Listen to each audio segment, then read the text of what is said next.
గత పరిపాలనకి జగన్మోహన్ రెడ్డి పరిపాలన ఈ కూటమి ప్రభుత్వానికి రెండింటికి తేడాలు ఏంటంటే ఏమని చెప్తారు? జగనన్న పరిపాలన ఎలా ఉందంటే మనందరికి తెలిసిందే. అతను ముఖ్యమంత్రి అయిన తర్వాత అతను ఏం చేస్తున్నారో ఏంటో అనేది ఎవరికి తెలియదు. వాస్తవం చెప్పాలంటే ఏంటంటే ఎన్నో చూసాం, 5 సంవత్సరాల పరిపాలన చూసాం. అతను వలన డెవలప్ ఏం అవ్వాల. వాస్తవం చెప్పాలంటే అంతకుముందు చంద్రబాబు నాయుడు గారు చేశారు, చాలా డెవలప్ చేశారు. అదేవిధంగా కూటమి కలిసిన తర్వాత ఇక మనకి ఎప్పుడు లేని బడ్జెట్ కూడాను మనకి ఒక 15,000 రూపాయలు ఎంతో మనకి 10,000 కోట్లు ఈ రాజధానికి ఇచ్చారు. పోలవరానికి 12 లక్షల కోట్లు ఇచ్చారు. ఇంత బడ్జెట్ ఇంత మట్టికి ఎప్పుడు లేదు, కనివిని బడ్జెట్.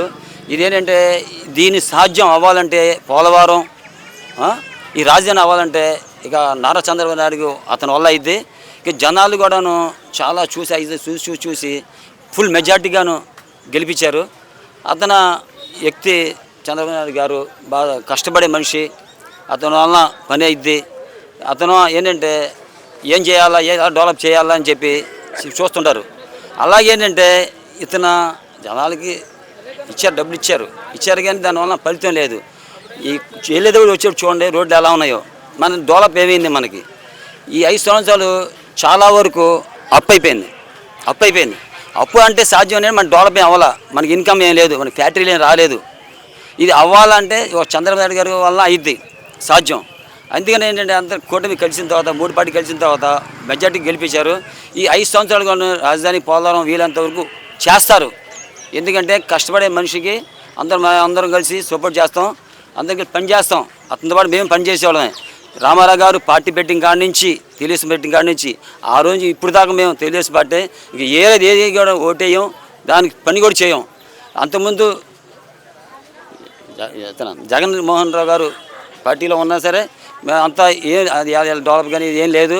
అది ఈ సాధ్యం ఏంటంటే చంద్రబాబు నాయుడు గారు పార్టీ అతను గెలిచిన తర్వాత మళ్ళీ 4వ సారి ముఖ్యమంత్రి.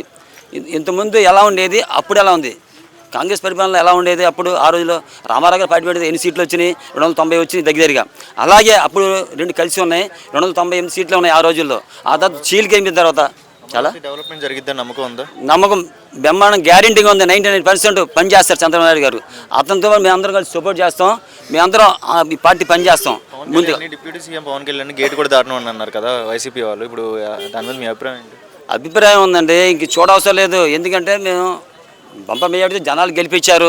ఇక ఒకళ్ళు మనం అవసరం లేదు, ఏం చేయవసరం లేదు. వీళ్ళందరికీ మనం మా పని మనం చేసుకెళ్ళిపోతాం, మంచి డెవలప్ చేస్తాం. ఇక ముందు మాకేం లేకపోయినా ఇక ముందు పిల్లలకి ఉద్యోగాలు కానీ ఫ్యాక్టరీలు కానీ ఇక ముందు వస్తాయి. ఎందుకంటే ఆ నమ్మకం మాకు ఉంది.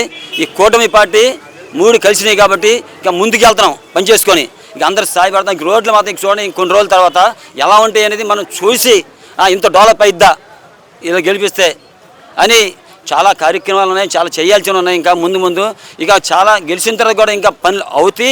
ఇక ముందు కూడాను అందరు కలిసి ముందుకెళ్తాం. గతంలో చూశారు కదా జగన్మోహన్ రెడ్డి పరిపాలన, ఇప్పుడు కూటమి ప్రభుత్వం చూస్తున్నారు. అప్పటికి ఇప్పుడు డిఫరెన్స్ ఏంటంటే ఏమని చెప్తారు? అది నియంత ప్రభుత్వం అండి, ఇది ప్రజాప్రభుత్వం అండి.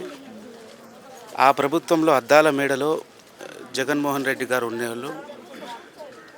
ప్రజలకు వదిలేయండి, ప్రజల ద్వారా ఎన్నికైనటువంటి ప్రజాప్రతినిధులు కూడా, ఎమ్మెల్యేలు ఎంపీలకు కూడా ఆచూకీ దొరకని వ్యక్తి జగన్మోహన్ రెడ్డి గారండి. ప్రస్తుతం ఈ కూటమి ప్రభుత్వంలో మన నారా చంద్రబాబు నాయుడు గారు, లోకేష్ గారు చేస్తున్నటువంటి ఇదేదైతే ప్రజా దర్బార్ ఉందో చాలా అమోఘమైనటువంటిది ప్రోగ్రాము. దీనివల్ల ప్రజలందరూ లబ్ధి పొందుతారు.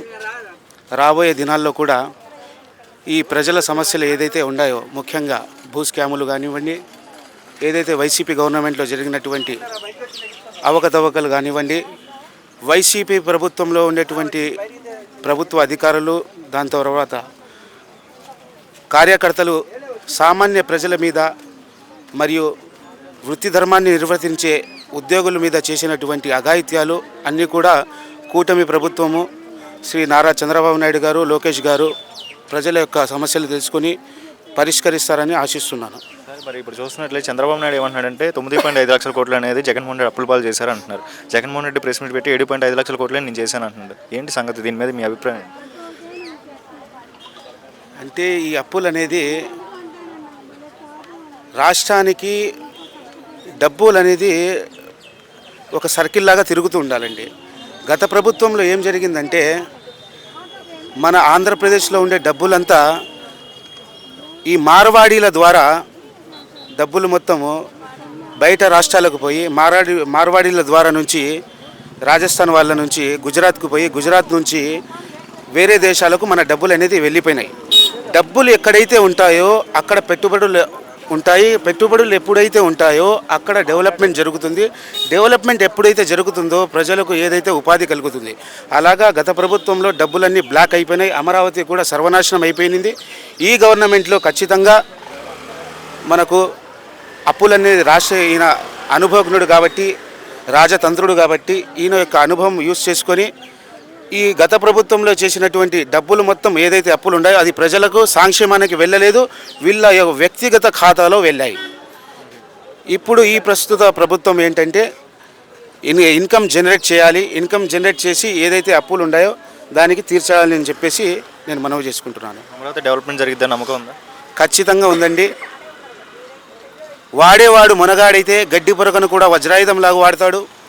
వాడని ముండమోపి వెధవకు చేతికి వజ్రాయుధం ఇచ్చిన గడ్డి పొరకలాగా వాడలేడు. కాబట్టి అధికారం ప్రజలు చాలా మంచి వ్యక్తికి కట్టబెట్టారు కాబట్టి ఖచ్చితంగా అమరావతి అభివృద్ధి చెందుతుంది.